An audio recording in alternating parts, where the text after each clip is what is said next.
एक समर्थ परमात्मा है जिसका आज तक हमें ज्ञान नहीं था, और वो यहाँ आकर 120 वर्ष रहे, अपनी महिमा बता भी गए और दिखा भी गए। लेकिन हम बालक हैं, बालक की बुद्धि बालक जैसी ही होती है।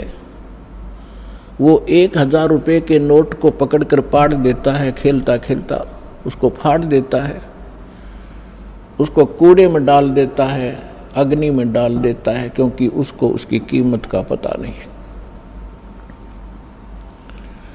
हमारे साथ ऐसा ही होता रहा, क्योंकि हम अध्यात्म ज्ञान से परिचित नहीं हो सके, क्योंकि जिन धर्म गुरुओं को हम आध्यात्मिक टीचर मानते थे, अध्यापक मानते थे, वो अध्यापक नहीं थे। वो तो आप और हमारे जैसे ही ज्ञान के सतर के व्यक्ति थे। उनको अपने धर्म के सद्ग्रंथों का भी ज्ञान नहीं था, और जिस कारण से हम परमात्मा को पहचानने में और उससे प्राप्त होने वाले सुखों को प्राप्त करने में वंचित रहे, असफल रहे। अब उसी परमेश्वर ने दया करी, यहाँ आके अपना भेद बता के चले गए। उसके बाद अपने प्यारी आत्माओं को मिले, जैसा भगवान मिला ही करते हैं, उनका विधान है। वेदों के अंदर प्रमाण है कि वो पूर्ण परमात्मा, सर्व सृष्टि रचनहार, सबका पालक, ऊपर के लोक में रहता है, सतलोक में, और वहां से सह शरीर चलकर आता है। यहाँ नेक अच्छी आत्माओं को मिलता है जो दृढ़ भक्त होते हैं, उनको अपने से परिचित करवाता है, सचखंड सतलोक ले जाता है, फिर उनको वापस छोड़ देता है।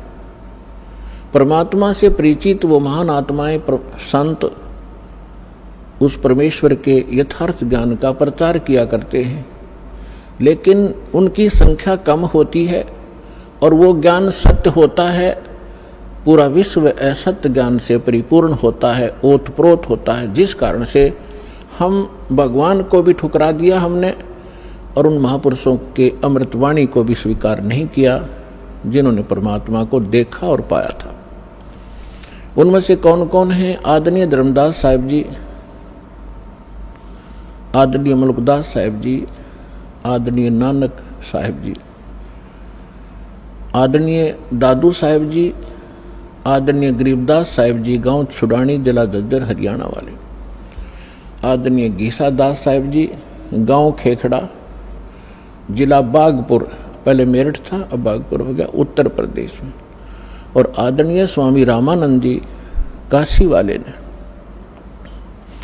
इन महापुरुषों को परमात्मा मिले, वो कबीर देव मिले, वो कबीर साहब मिले, अल्लाहु अकबर मिले, और उनको सचखंड लेकर गए, सतलोक लेकर गए, जहां भगवान रहता है और जहां हम सभी रहा करते थे।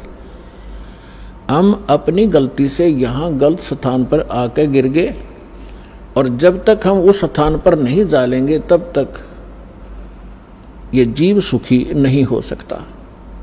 उन महापुरुषों को परमात्मा ने इसलिए परिचित करवाया कि वो गवाही देंगे कलयुग में कि हमने भगवान देखा, और वो कहाँ रहता है। जो उन महापुरुषों ने ज्ञान दिया, परमात्मा कैसा है, उसका नाम क्या है, वो कहाँ रहता है, उसकी प्राप्ति कैसे होती है, वो साकार है या निराकार है, स्वयं परमेश्वर ने आके बताया। और जिन्होंने भगवान को देखा, परमात्मा को देखा, उन्होंने वही बताया। और फिर जब दास के ऊपर कृपा की परमेश्वर ने, अपने ही सदग्रंथों को खोजा, तो उन सदग्रंथों में वही पाया जो भगवान ने बताया था। और परमात्मा से परिचित जिन महापुरुषों के अभी आपके सामने नाम गिनवाए, इनने भी वही बताया था।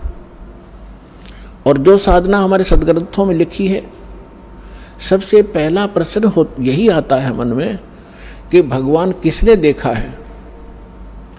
अभी दास ने आपके रूबरू जिन महापुरुषों के शुभ नाम की गिनाए, इन्होंने भगवान को देखा है, इन्होंने भगवान को पाया है। और भगवान कैसा है, भगवान साकार है, मनुष्य दृश्य है, हमरे ही उनिहार है, हमारा सृजनहार। हमारा भगवान हमारे ही जैसी उनिहार का है, यानी मनुष्य दृश्य ही है, लेकिन उसके सामर्थ्य में और जीव के सामर्थ्य में दिन और रात का अंतर है। वो सर्वशक्तिमान है, सर्वसृष्टि रचनहार है, सबका पालक है, लेकिन है मनुष्य जैसा ही। फिर तीसरा आता है कि परमात्मा मिलता कैसे है। जैसे ज्ञान भी हो जाएगा, भगवान ऐसा है, भगवान वहाँ रहता है, परमात्मा ये सुख देता है, जब तक उसका समाधान नहीं मिला, उस स्थान को पाने की विधि प्रॉपर नहीं मिली, तो ये ज्ञान भी व्यर्थ है। तो अब वो साधना कौन सी है जिससे वो स्थान प्राप्त होगा, जो श्रीमद् भगवत गीता अध्याय नंबर 18 के श्लोक नंबर 62 में, गीता अध्याय नंबर 15 के श्लोक नंबर 4 में वर्णन किया हुआ है कि अर्जुन तू सर्व भाव से उस परमेश्वर की शरण में जा। गीता ज्ञान दाता अपने से अन्य किसी समर्थ परमात्मा की शरण में जाने के लिए अर्जुन जी को कह रहा है, और उसकी शरण में जाने से ही तो परम शांति को और शाश्वत स्थान को, शाश्वत